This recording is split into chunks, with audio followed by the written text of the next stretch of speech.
વિચારો આપીશ. આપે એ બોલવાનું નથી, પણ મનમાં રિપીટ કરવાનું છે અને વિઝ્યુલાઇઝ કરવાનું છે, એટલે કે મનની આંખો દ્વારા જોવાનું છે. ઓમ શાંતિ. હું આત્મા પ્રકૃતિથી બનેલા 5 તત્વોના શરીરમાં વિરાજમાન છું.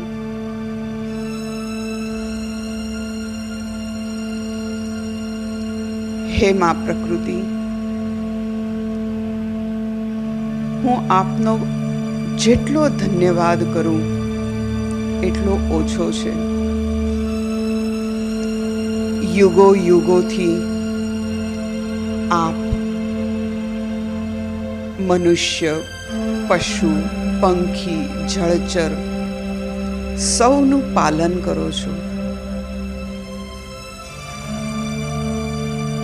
આપની મહિમા અપરમ અપાર છે. હે માં, મારા હૃદયમાં આપના પ્રત્યે ખૂબ માન, ખૂબ પ્રેમ છે. હે માં, મારા પ્રણામ સ્વીકાર કરો.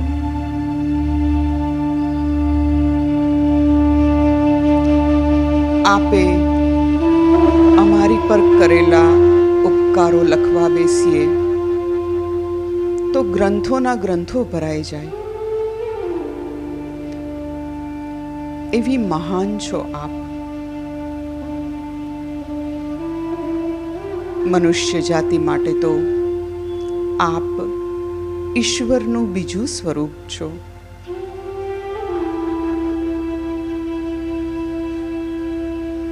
ગમે એવી પરિસ્થિતિમાં પણ આપ દાતા બનીને અમારી પર ઉપકાર કરો છો. આપ હંમેશા અમને સુખ આપો છો. હે માં, અમે પતિત મનુષ્યો ગેરમાર્ગે દોરાઈ ગયા છીએ. અમારી જરૂરિયાત માટે, અમારા સ્વાર્થ માટે, અમારી સુખ સુવિધા માટે અમે તમારી ઉપર અપકાર કરી રહ્યા છીએ. તમને ખૂબ નુકસાન પહોંચાડી રહ્યા છીએ. હે માં, ક્ષમા કરો.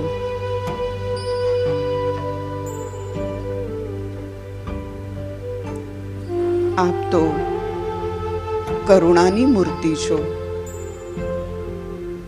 જાણે અજાણે અમારાથી જે પાપ થઈ ગયું છે એ બદલ અમને ક્ષમા આપો. હે માં,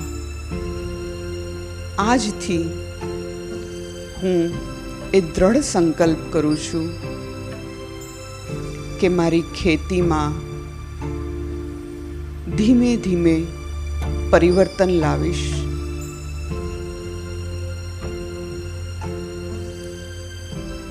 ઝેરીલા પ્રદૂષિત કેમિકલ્સનો ઉપયોગ ધીરે ધીરે સાવ ઓછો કરી દઈશ અને એક દિવસ કમ્પ્લીટલી બંધ કરી દઈશ.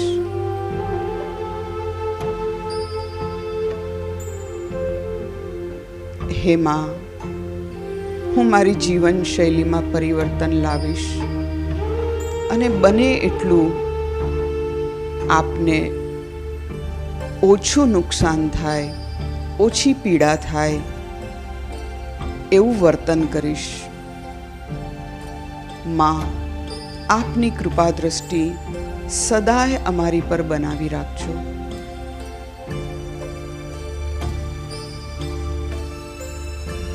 માં, હું સાચા દિલથી ક્ષમા યાચના કરું છું.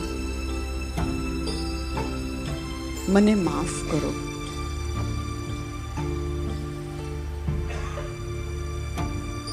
માં પ્રકૃતિ મારી સામે પ્રગટ થાય છે. એમના ચહેરા પર ખુશી છે અને એમનો આશીર્વાદ ભર્યો હાથ મારા માથા પર મૂકે છે.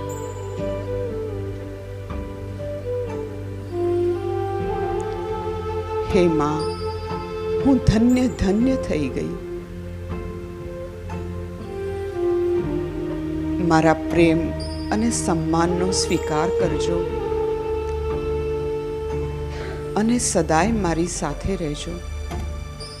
આપનો આશીર્વાદ મારા માટે ખૂબ કિંમતી છે, ખૂબ જરૂરી છે.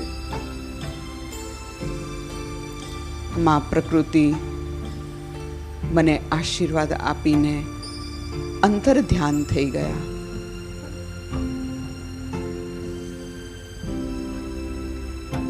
હું આત્મા ખૂબ ખુશ છું. ઓમ શાંતિ.